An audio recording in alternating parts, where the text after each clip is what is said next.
Nestled amidst the towering Himalayas, Pahalgam, a jewel of Kashmir, has long been a sanctuary for tourists. This serene town, with its breathtaking landscapes and tranquil environment, has always been a favorite destination for those seeking peace and natural beauty. Its pristine beauty, lush meadows, and the Litter River winding through the valley have beckoned travelers for generations. The river, with its crystal-clear waters, adds a magical touch to the already enchanting scenery. On April 22, 2025, this tranquility was shattered, transformed into a scene of unimaginable horror. The peaceful ambiance was replaced by chaos and fear, leaving everyone in shock. The serenity of the day was deceptive, the calm before a storm that would leave an indelible scar on the soul of Kashmir. Dark clouds loomed over the horizon, hinting at the impending disaster. The Baisaran Meadow, a picturesque expanse reachable only by foot or pony, was teeming with life. Families, friends, and solo travelers alike were enjoying the serene environment, unaware of the looming threat. Tourists, both local and foreign, were captivated by the breathtaking vistas, their laughter echoing through the valley. The joy and excitement were palpable as people immersed themselves in the beauty of nature. This idyllic picture, however, was about to be torn apart by a storm of violence. The sudden shift from peace to chaos was both shocking and devastating. The world watched in horror as a day of joy turned into a desperate fight for survival. News channels broadcasted the tragic events, and people everywhere were left in disbelief and sorrow. From the forested slopes overlooking the meadow, figures emerged, their camouflage uniforms blending seamlessly with the foliage. They moved with a stealthy grace, their presence almost ghostly against the vibrant green backdrop. 4, maybe 6, their numbers mattered little as they raised their weapons and unleashed a torrent of bullets into the unsuspecting crowd. The serenity of the meadow was shattered in an instant. The air, once filled with the sounds of laughter and the gentle breeze, was ripped apart by the deafening staccato of gunfire. The peaceful setting was now a cacophony of chaos and terror. Panic seized the idyllic meadow. Tourists scattered in every direction, their faces etched with fear and confusion. Tourists scattered, their cries drowned out by the relentless barrage. The once picturesque scene was now a nightmare. The gunmen, their faces contorted with hate, moved with chilling precision. Each step they took was calculated, each shot deliberate. They were not random, their targets were carefully selected. Every movement was part of a sinister plan.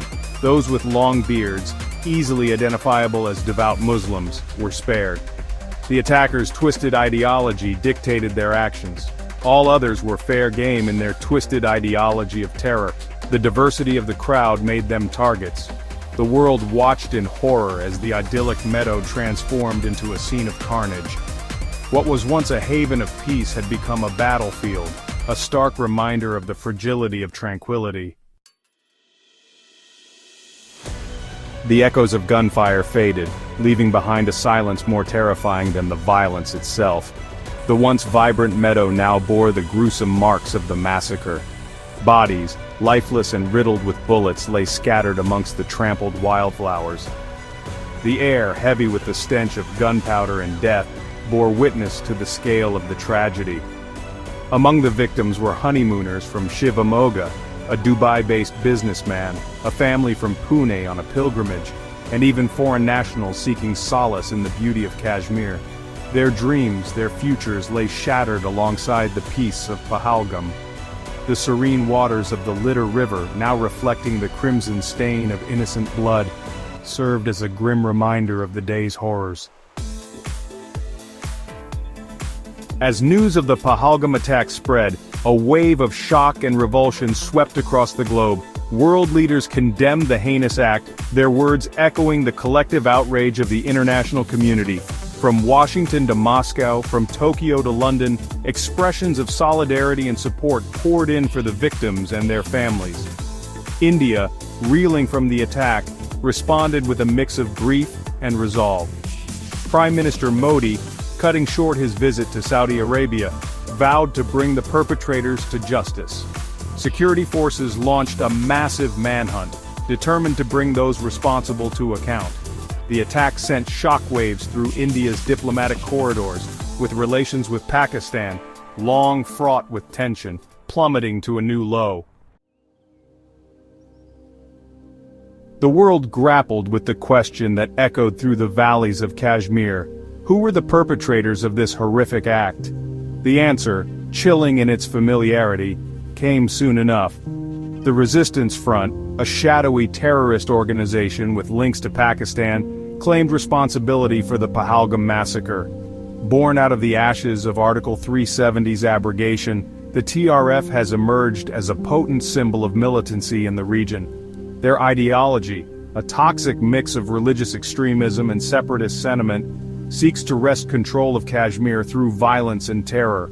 The Pahalgam attack, with its chilling selectivity and utter disregard for human life, exposed the true face of the TRF, a group driven by hatred and fueled by a perverse interpretation of faith.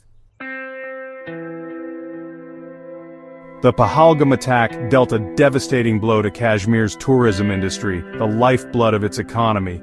The images of carnage, broadcast globally, shattered the perception of paradise, replacing it with the specter of fear. Tourists, once drawn to the valley's tranquility, now hesitated, their dreams of holidaying in Kashmir replaced by anxieties of safety. The attack forced a reassessment of security measures in the region. Checkpoints were fortified, patrols intensified, and a sense of unease settled over the valley. The challenge for the authorities was clear: to ensure the safety and security of both locals and tourists, without turning Kashmir into a militarized zone. The delicate balance between security and freedom, always a tightrope walk in the region, had become even more precarious. The physical wounds of the Pahalgam attack may heal with time, but the scars it has left on the soul of Kashmir will linger for generations. The memories of that fateful day are etched deeply into the hearts of those who lived through it, and the echoes of the tragedy reverberate through the valleys and mountains of this beautiful yet troubled land. The fear, the grief, the anger, these emotions have woven themselves into the fabric of life in the valley. Every face tells a story of loss and resilience. Every tear shed is a testament to the enduring pain that the people of Kashmir carry with them. The attack served as a stark reminder of the vulnerability of peace in a region grappling with a complex web of political unrest and militancy. The presence of armed forces, the empty streets, and the frequent protests are constant reminders of the fragile state of normalcy in Kashmir. Yet amidst the grief and despair, there is a glimmer of hope. The candlelight vigils, the small acts of kindness, and the solidarity among the locals show that even in the darkest times, humanity finds a way to shine through. The resilience of the Kashmiri people, their indomitable spirit, shines through the darkness. They rebuild their homes, they smile, they play, and they continue to live their lives with a strength that is truly inspiring. The outpouring of support from across the globe, the condemnation of the attack by people of all faiths and nationalities, serves as a beacon of unity against the forces of hatred and division. It is a powerful reminder that the world stands with Kashmir in its time of need.